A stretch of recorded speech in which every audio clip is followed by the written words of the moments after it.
1950년대 사하라 사막 가운데 리비아 정부가 발견한 거대한 이것은 나일강의 200년 유량에 해당할 만큼 방대한 수량의 지하호수. 석유 매장 분포를 조사하던 과정에서 발견한 이 호수는 신도시를 건설하고 곡물을 재배하는 농지를 개발하기로 계획했다는데 바로 위대한 인공강 사업이 시작되었습니다. 1983년 당시 세계 최대 규모로 불렸던 리비아의 데스로 건설공사. 이 건설의 수주를 우리나라 건설사가 진행했다? 이 수로는 리비아의 국가 원수로부터 세계 8대 불가사의로 불릴 정도로 큰 공사였다고 하는데 지름 4m에 길이는 7.5m, 무게는 75톤의 송수관 수백 개를 토지의 90%가 사막인 리비아에서 진행하는 공사. 죽음의 땅에서 녹색혁명을 일으켰던 우리나라 건설사의 역사 40년이 지난 지금 우리나라 해외건설 수주시장의 현 주소는? 오늘도 궁금한 것이 많은 여러분을 위한 콕박스 해외건설 이야기로 시작해보도록 하겠습니다.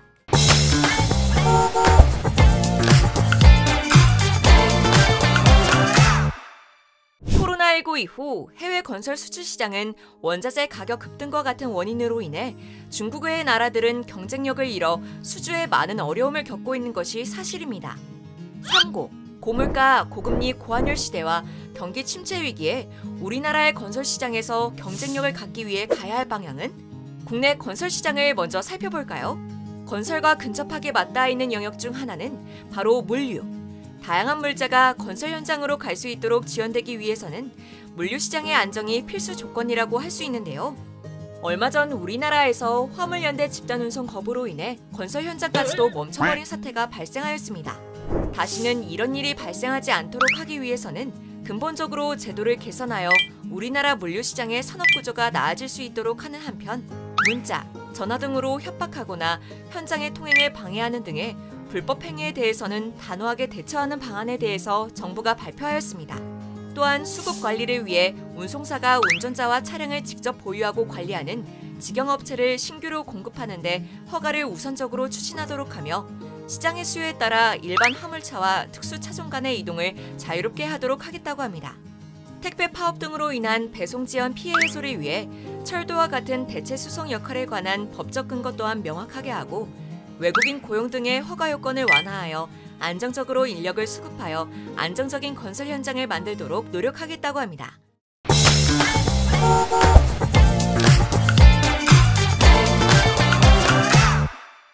건설과 부동산 산업의 경쟁력 강화를 위해 필요한 변화는 어떤 것들이 있을까요? 위기에 적절한 대응이 가능할 수 있기 위해서 국가 차원에서 금융상품의 도입을 통해 안정망 구축에 도움을 주고 공사 단가의 물가 상승분을 적게 반영하기 위한 제도 개선을 논의하겠다고 합니다. 또한 코로나19로 침체되었던 항공산업 생태계의 회복을 위해 운항이 제한되었던 노선을 단계적으로 회복하고 공항 운영을 정상화하고자 계획하고 있습니다. 특히 대한항공과 아시아나항공이 통합하게 되면 운수권 배분 절차와 기준을 마련하고 항공사 통합에 따른 운임 인상 통제와 같은 독과점 폐해 방지 방안을 마련하여 항공산업 재편을 지원할 계획입니다. 또한 저가 항공사에서도 유럽과 같은 중거리 또는 장거리 운항이 가능하도록 지원해 나갈 예정입니다. 이러한 기준들이 바뀌기 위해서는 국토를 똑똑하게 쓸 수 있도록 해야 할 것 같은데요. 그 방안은 어떤 것들이 있을까요? 다양한 교통 데이터를 통합 및 연계하여 수요자가 원하는 데이터로 가공하고 분석한 교통 빅데이터 플랫폼을 구축할 수 있도록 방안을 마련하는 한편 도시 데이터를 연결하고 분석하여 도시 자체가 관리될 수 있도록 하는 스마트시티 기술 관련하여 데이터 허브를 보급하는 데 힘쓰도록 하겠습니다.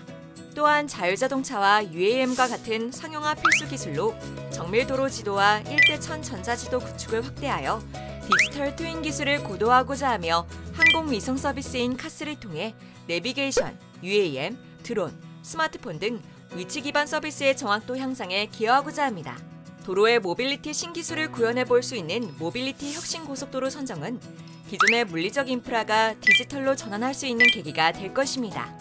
또 로봇이나 UAM 등이 건물 내에서 제약 없이 서비스를 제공할 수 있도록 스마트 플러스 빌딩 활성화 로드맵을 마련하는 데 힘쓰도록 하겠습니다.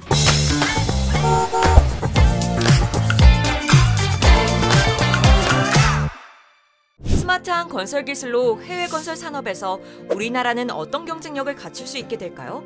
2027년까지 이루고자 하는 우리나라의 해외 건설 수주 목표는 350억 불 달성과 더불어 해외 건설 4대 강국 실현입니다.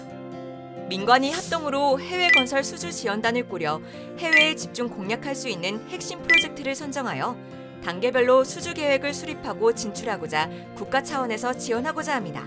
또한 사우디, UAE, 쿠웨이트와 같은 중동, 인도네시아, 필리핀, 베트남과 같은 아시아, 칠레, 페루, 호주와 같은 신시장에서의 유망지역별 발주 전망과 수주 특성을 고려하여 전략적으로 진출할 수 있도록 하는 한편, 고부가 분야로의 진출을 위해 해외 인프라 도시 개발 공사의 자본금 한도를 5천억 원에서 2조억 원으로 상향하여 수익성이 높은 투자 개발형 사업으로의 진출 확대를 꾀하고자 합니다. 또한 원스톱으로 발주, 입찰 정보를 제공하고 금융 및 법률 컨설팅을 제공하고 애로사항에 관해 상담할 수 있는 서비스를 제공하여 해외 진출에 있어서 막힘없이 원팀 코리아로 나아갈 수 있도록 지원하고자 합니다. 다양한 법과 제도를 통해 공정한 산업 문화를 만들고 자체 경쟁력을 강화할 수 있도록 국가적 차원의 지원 정책을 펼치도록 하여 해외 건설 분야에서 가격 경쟁력이 아닌 글로벌 경쟁력으로 다른 나라보다 앞서 나갈 수 있는 원팀 코리아가 될 수 있도록 국토교통부가 지원하겠습니다. 해외 건설 4대 강국으로 거듭날 우리나라의 모습 기대해 주세요.